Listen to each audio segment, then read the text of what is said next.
Hello बच्चों, welcome back to Drishyas online Gurukul. इस video में हम प्रीवियस ईयर ईवीएस का पेपर डिस्कस करने वाले हैं। और इस समय जो एग्ज़ाम हो रहे हैं, सीटेट के जो एग्ज़ाम कंडक्ट हो रहे हैं ऑनलाइन, प्रीवियस ईयर के बहुत सारे क्वेश्चंस रिपीट हो रहे हैं। तो ये वीडियो बहुत ही इंपॉर्टेंट होने वाला है। इस वीडियो को हम 2 पार्ट में कवर करेंगे। फर्स्ट पार्ट में 15 क्वेश्चन करेंगे और सेकंड पार्ट में भी हम 15 क्वेश्चन करेंगे। तो चलिए शुरू करते हैं। हम देखते हैं कि इस पार्ट का जो फर्स्ट क्वेश्चन है वो क्या है। तो इसमें देखते हैं। सबसे पहले देखिए, पहला क्वेश्चन है, निम्नलिखित में से कौन सा कथन आकलन प्रक्रियाओं के बारे में सबसे कम उपयुक्त है। ठीक है। तो इसमें देखिए, इसके देखते हैं ऑप्शंस को। बच्चे को निजी विवरण और वैयक्तिक या फीडबैक देना वांछनीय अभ्यास है। तो ये रॉन्ग है। सबसे पहले यही रॉन्ग ही दिख रहा है, क्योंकि अगर आपका जैसे कि आप आकलन कर रहे हो, आकलन प्रक्रिया कर रहे हो, तो उसमें उसके निजी विवरण से कोई ख़ास लेना-देना नहीं होता है। दूसरा दूसरा क्या है, सीखने के सीखने के संकेतकों तथा उप संकेतकों की सूची बनाना और रिपोर्टिंग रिपोर्टिंग को अधिक विस्तृत बनाना। ठीक है, ये भी ठीक है। और सी क्या है? ठीक, अच्छा, बहुत अच्छा जैसी टिप्पणी करना बच्चे के सीखने के बारे में एक समझ प्रदान करती है। ये भी अच्छा है। इस तरीके से के वर्ड बोलने से बच्चा अ, अच्छे से उसको अच्छा लगता है और वो काम को और अच्छे तरीके से करता है। और डी है, बच्चों के पोर्टफोलियो में केवल उनके सबसे बेहतर कार्य ना होकर उनके सभी तरीके के कार्य होने चाहिए। ठीक है? तो इसमें क्या है कि उनका जो पोर्टफोलियो है उसमें उनके बेहतर कार्य तो होने ही चाहिए, बल्कि वो जो और कार्य हैं वो भी होने चाहिए, ताकि उनकी प्रॉब्लम्स को समझा जा सके और उसको आगे रिमूव किया जा सके। ठीक है? तो इस तरीके से इसमें सबसे कम जो इम्पोर्टेंट है वो क्या है? उनका निजी विवरण। ठीक है? आकलन प्रक्रिया में जो सबसे कम इम्पोर्टेंट है, उनका निजी विवरण जो है सबसे कम इम्पोर्टेंट है। ठीक है? Personal details. नेक्स्ट क्वेश्चन की तरफ बढ़ते हैं हम लोग, देखते हैं नेक्स्ट क्वेश्चन को। इसमें देखिए, दिए हुए दिए हुए प्रश्न को ध्यान से पढ़िए। क्या आप अपने घर या स्कूल के आसपास जानवर देखे हैं जिनके छोटे बच्चे हैं? अपनी नोटबुक में उनके नाम लिखिए। इस प्रश्न के माध्यम से किस प्रक्रमण कौशल का आकलन किया गया है? एक चीज देखिए, इसमें क्या कहा जा रहा है कि देखने की बात की जा रही है। अगर आप किसी चीज को देखते हैं, तो वो किस में आता है? अवलोकन में आता है, ऑब्जर्वेशन में आता है। अलग-अलग तथ्यों को देखकर या समझकर अपने नोटबुक पर लिखना अवलोकन एवं रिकॉर्डिंग कौशल के अंतर्गत आता है। अवलोकन का मतलब क्या हुआ? ऑब्जर्वेशन। ठीक है? तो इसमें सही कौन-सा ऑप्शन हुआ? ऑप्शन सही है आपका ऑप्शन डी। ठीक है? आगे हम लोग बढ़ते हैं अगले क्वेश्चन की तरफ। नेक्स्ट क्वेश्चन को देखते हैं कि नेक्स्ट क्वेश्चन क्या है? इसमें देखिए, इस क्वेश्चन में है, पर्यावरण अध्ययन की अंतःविषयी प्रकृति पर्यावरणीय मुद्दों को द्वारा संबोधित करती है। ठीक? पर्यावरण अध्ययन की अंतःविषयी प्रकृति पर्यावरणीय मुद्दों को विज्ञान, सामाजिक विज्ञान और पर्यावरण शिक्षा के विषय वस्तु को विषय वस्तु और पद्धति के प्रयोग द्वारा संबोधित किया जाता है। तो इसमें देखिए, पहला ऑप्शन क्या था? विज्ञान और सामाजिक विज्ञान की विषय वस्तु पद्धति को। देखो, पर्यावरण अध्ययन जो है, इसमें क्या-क्या सम्मिलित है? इसमें सम्मिलित है विज्ञान, सामाजिक विज्ञान और पर्यावरण शिक्षा। ये तीनों इसमें इंक्लूड हैं। ठीक है? तो इसका ऑप्शन कौन-सा सही होगा? ऑप्शन डी सही होगा। तो इसका ऑप्शन क्या है? डी। तो पर्यावरण अध्ययन में 3 विषय सम्मिलित हैं, सामाजिक विज्ञान, विज्ञान और एक जो है पर्यावरण से संबंधित चीज़ें। आगे हम लोग बढ़ते हैं अगले क्वेश्चन की तरफ, देखते हैं नेक्स्ट क्वेश्चन को। इस क्वेश्चन को देखिए, इसमें देखिए कक्षा 5 आ, ये है आ। कक्षा 5 आ के शिक्षक एक सवाल देते हैं। पेड़ों के 5 लाभ लिखिए। सवाल क्या दिया इन्होंने? इन्होंने सवाल ये दिया कि पेड़ों के 5 लाभ लिखिए। दूसरा क्या हुआ? कक्षा 5 ब, कक्षा 5 ब के शिक्षक क्या सवाल देते हैं? क्या होगा अगर धरती पर कोई पेड़ ना हो?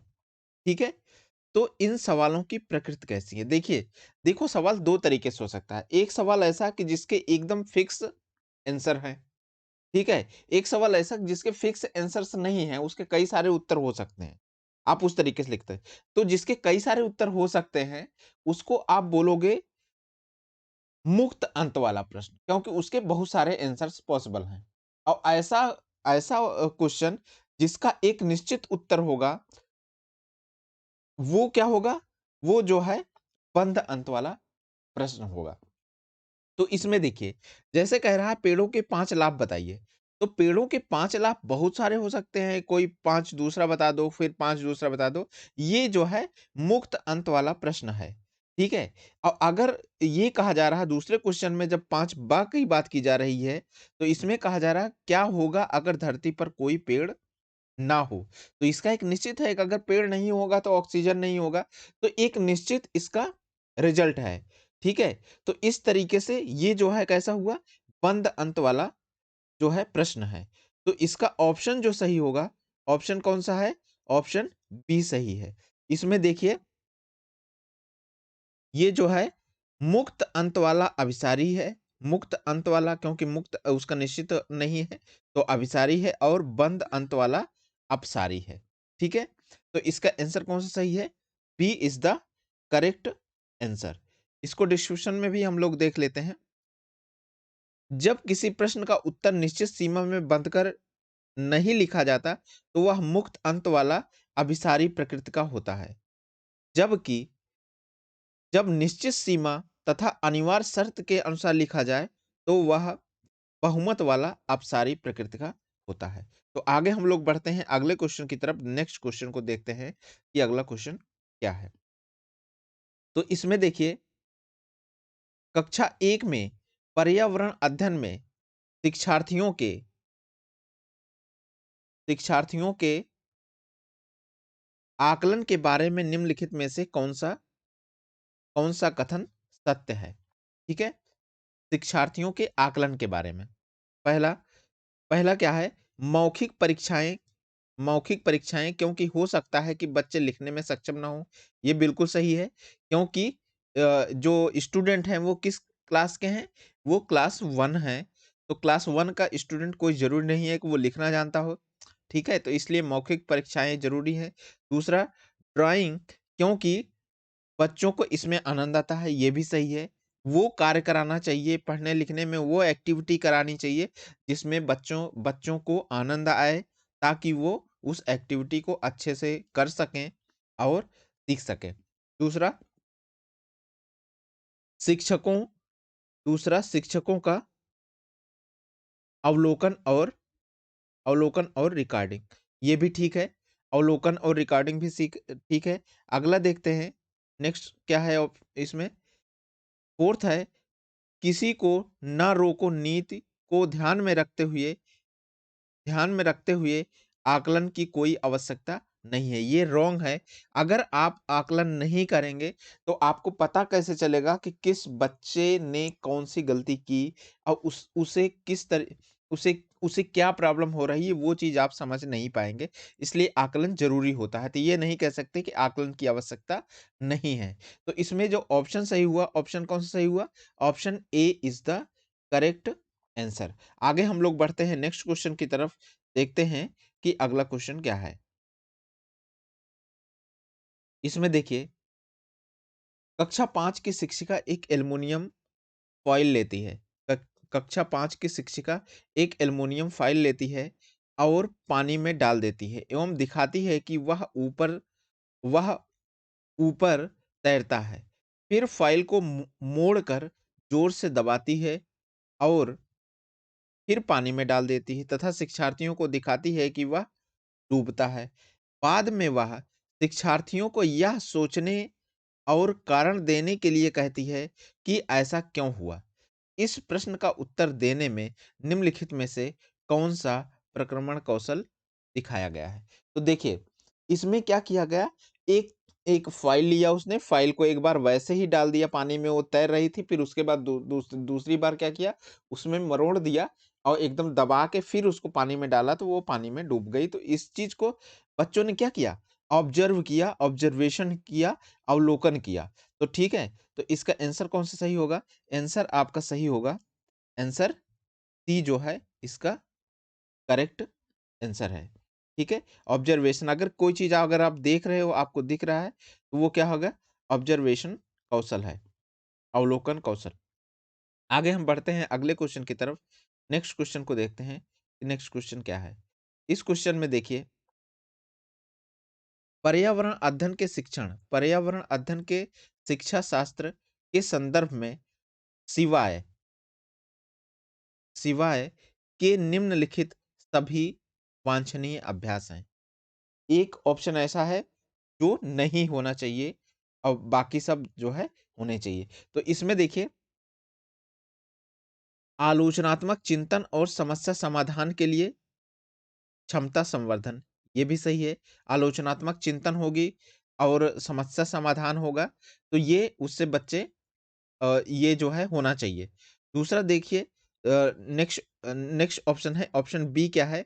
बच्चे की अस्मिता, व्यक्तित्व का पोषण करना, ये भी ठीक है, ये भी उद्देश्य है, वांछनीय अभ्यास है। दूसरा, थर्ड देखिए, वास्तविक अवलोकन के स्थान पर पाठ्य पुस्तकीय ज्ञान की श्रेष्ठता को स्वीकार करना, ये रॉन्ग है, ये नहीं होना चाहिए। क्योंकि हम वास्तविक अवलोकन पर ध्यान देंगे, ना कि पाठ्य पुस्तकीय ज्ञान की श्रेष्ठता को स्वीकार करेंगे। ठीक है? तो इसमें जो रॉन्ग है, वो रॉन्ग कौन-सा है? रॉन्ग सी है। और डी भी देख लीजिए, पाठ्य पाठ्य वस्तुओं और संदर्भों की बहुलता को बढ़ावा देना, ये भी ठीक है। ठीक है? तो इसमें रॉन्ग कौन-सा हुआ? रॉन्ग हुआ आपका सी आंसर जो है, वो रॉन्ग हुआ, क्योंकि इसमें वास्तविक अवलोकन के स्थान पर आप दूसरी चीज़ को बढ़ावा नहीं दे सकते। आगे हम लोग बढ़ते हैं अगले क्वेश्चन की तरफ, देखते हैं नेक्स्ट क्वेश्चन को। इस क्वेश्चन में देखिए, महेश कक्षा 4 के शिक्षक हैं। ठीक है? वे वृक्ष संरक्षण की अवधारणा पर विद्यार्थियों को संवेदनशील बनाने के लिए योजना बनाते हैं। निम्नलिखित में से कौन-सी एक गतिविधि इस उद्देश्य के लिए सर्वाधिक उपयुक्त है? ठीक? क्या सिखाना चाहते हैं महेश? महेश सिखाना चाहते हैं कि वृक्ष का संरक्षण। ठीक है?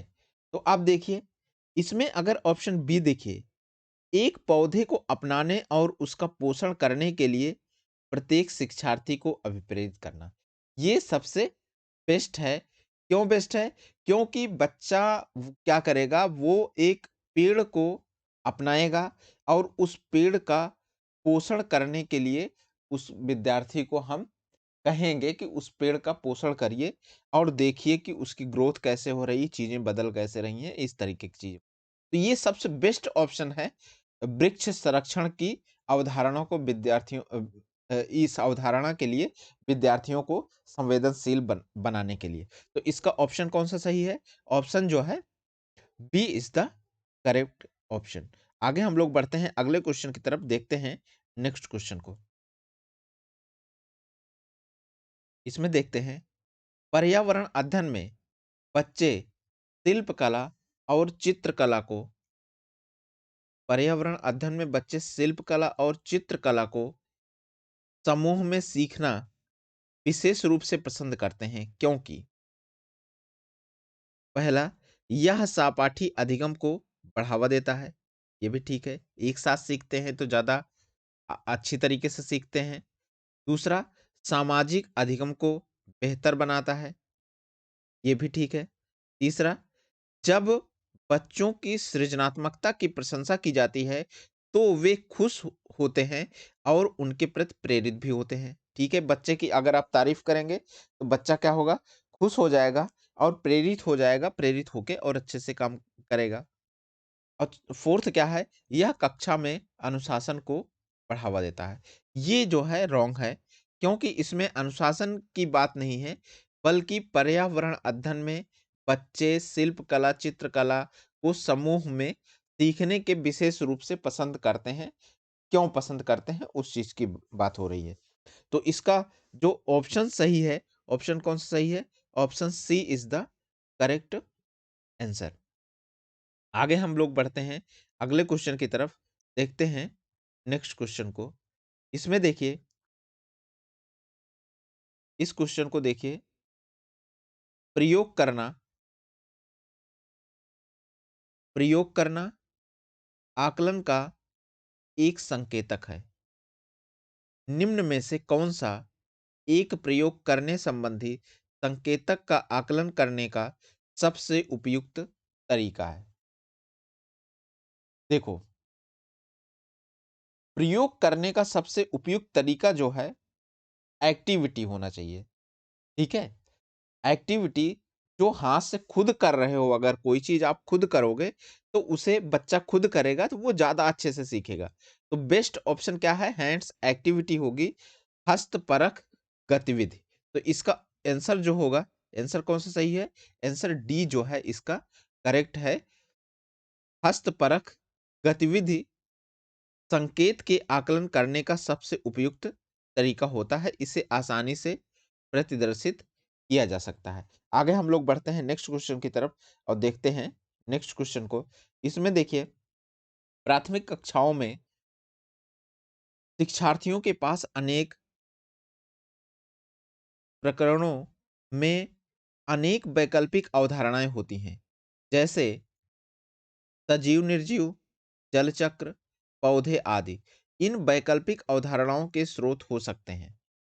इन वैकल्पिक अवधारणाओं के स्रोत हो सकते हैं। क्या हो सकता है? पहला इन्होंने ऑप्शन दिया परिवार एवं समुदाय, हाँ, ये हो सकते हैं इन अवधारणाओं के स्रोत। दूसरा क्या हो सकता है? पाठ्य पाठ्य पुस्तकें एवं अन्य पुस्तकें, हाँ, पुस्तकों में भी ये चीज़ें होती हैं। वो भी स्रोत हो सकते हैं इन अवधारणाओं के। चौथा, कहानियाँ एवं कविताएँ, कहानियों में भी हो सकती है, कविताओं में भी इस तरीके की चीज़ें हो सकती हैं। एंड शिक्षक, शिक्षक स्रोत नहीं है। ये जो है शिक्षक को शिक्षक एज़ अ स्रोत नहीं होगा, तो इसका ऑप्शन कौन-सा सही होगा? Option A is the correct answer. देखो, प्राथमिक कक्षाओं में प्राइमरी लेवल में वैकल्पिक अवधारणाओं जैसे सजीव, निर्जीव, जल चक्र, पौधे आदि होते हैं। इन अवधारणाओं के मुख्य स्रोत बालक का परिवार एवं समुदाय, उसकी पाठ्य पुस्तकें, ठीक है? कहानियाँ, कविताएँ होते हैं, जो सुनकर नई अवधारणाओं को आत्मसात करते हैं।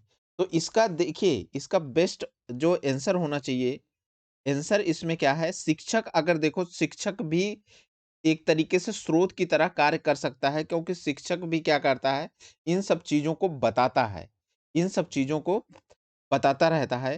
तो इसका जो ऑप्शन है, बेस्ट ऑप्शन जो होगा, मेरे ख़्याल से वो बी होना चाहिए, क्योंकि इसमें देखिए क्या है? इसमें देखिए, इसमें पाठ्य पुस्तक देखो, स्रोत क्या है? बालक का परिवार एवं समुदाय तो है ही है। उसकी पाठ्य पुस्तकें हैं, पाठ्य पुस्तकों में भी ये चीज़ें हो सकती हैं। शिक्षक भी इन चीज़ों को बताता है और कहानियों एवं कविताओं में भी ये चीज़ें मिलती हैं।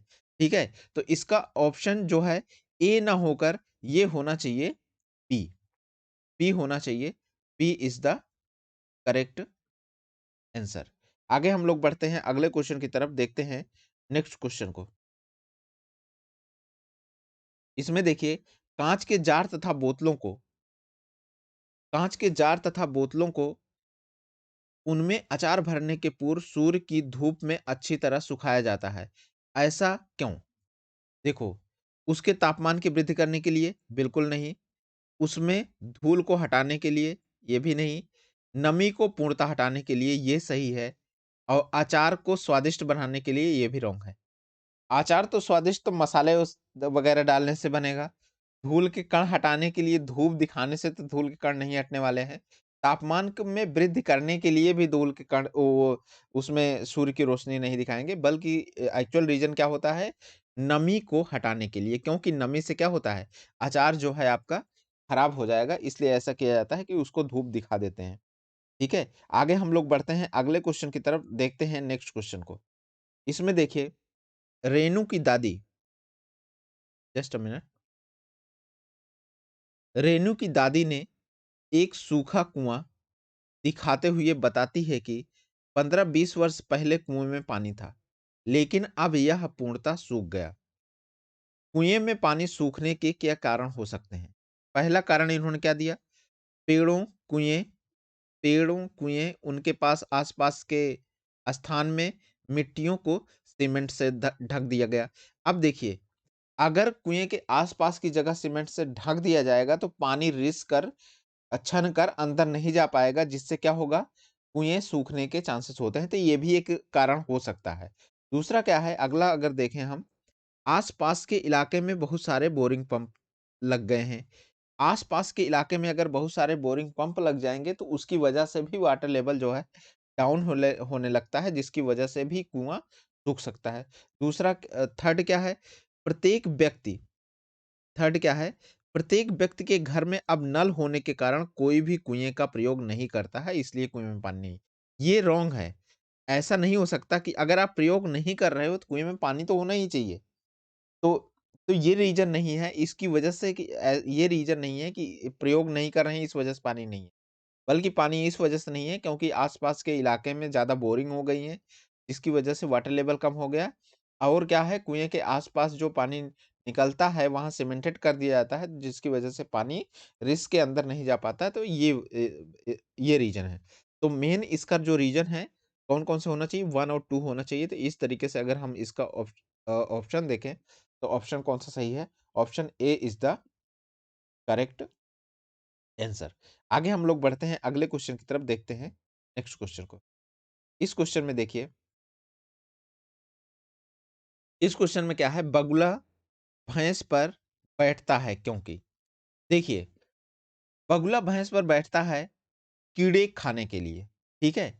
ये जो बगुला भैंस पर बैठ के कीड़े खा रहा है, उसका ये इस तरीके की जो चीजें होती हैं, इस तरीके के संबंध को कहते हैं सहजीवी संबंध।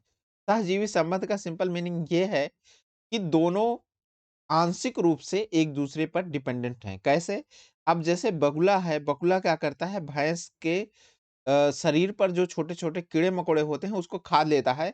जिससे क्या होता है कि भैंस का शरीर साफ हो जाता है, तो उससे भैंस को भी थोड़ा-सा फ़ायदा हुआ और उस और वो कीड़े बगुला खाता है, तो ब उससे बगुले का पेट भर जाता है। तो ये जो है एक तरीके का क्या हुआ, सहजीवी संबंध है। तो ये ध्यान रखना है कि बस ये आंशिक रूप से डिपेंडेंसी है। तो ये सहजीवी है। अगर पूर्ण रूप से डिपेंडेंसी होती है तो उसको क्या बोलते हैं? वो परजीवी होता है, वो सहजीवी नहीं होता। तो इसका आंसर कौन-सा सही है? आंसर जो है इसका A is the correct answer. आगे हम लोग बढ़ते हैं अगले क्वेश्चन की तरफ, देखते हैं नेक्स्ट क्वेश्चन को। इस क्वेश्चन में देखिए, निम्नलिखित में से निम्नलिखित में से जड़ का कौन-सा कार्य जड़ का कौन-सा कार्य पौधों में नहीं है? जड़ का कौन-सा कार्य, जस्ट अ मिनट, जड़ का कौन-सा कार्य पौधे के लिए नहीं है? अब देखिए, निम्नलिखित में जड़ का कौन-सा कार्य पौधे के लिए नहीं है? पहला, जड़ का कार्य हमको देखना है। भोजन का भंडारण और संचित करना जड़ें करती हैं, बिल्कुल सही है। दूसरा, ह्यूमस उपलब्ध कराना। देखो, ह्यूमस उपलब्ध कराना ये जड़ों का काम नहीं है, बल्कि ये किसके द्वारा होती है? मिट्टी के द्वारा होती है। ये जो है मिट्टी के द्वारा मिट्टी के द्वारा होती है। तो ये जो है बी जड़ों का कार्य नहीं है जो ह्यूमस उपलब्ध कराना है। अगला हम देखते हैं, इसमें अगला क्या है? सी है, पौधों को सहारा देना, ये भी जड़ों का काम है, ये भी सही है। जल तथा खनिजों का अवशोषण करना, ये भी एकदम करेक्ट है। तो इस पर्टिकुलर क्वेश्चन का जो आंसर हुआ वो कौन-सा हुआ? आंसर इसका बी जो है करेक्ट होगा, क्योंकि इसमें वो बताना था जो जड़ों का कार्य नहीं है। तो इसमें कौन-सा है ह्यूमस उपलब्ध कराना जो है जड़ों का कार्य नहीं है, बल्कि ये तो मिट्टी के द्वारा जो है ह्यूमस उपलब्ध कराया जाता है। ठीक है? तो इस तरीके से हमने ईवीएस का ये जो है पूरा 15 क्वेश्चन हमने इस वीडियो में डिस्कस कर लिया। नेक्स्ट जो वीडियो आएगा उसमें हम लोग आगे के 15 क्वेश्चन्स डिस्कस करेंगे। अगर ये कंटेंट वीडियो अगर आपको किसी भी तरीके से पसंद आ रहा है, तो आप चैनल को सब्सक्राइब करें, लाइक करें, शेयर करें। Thank you.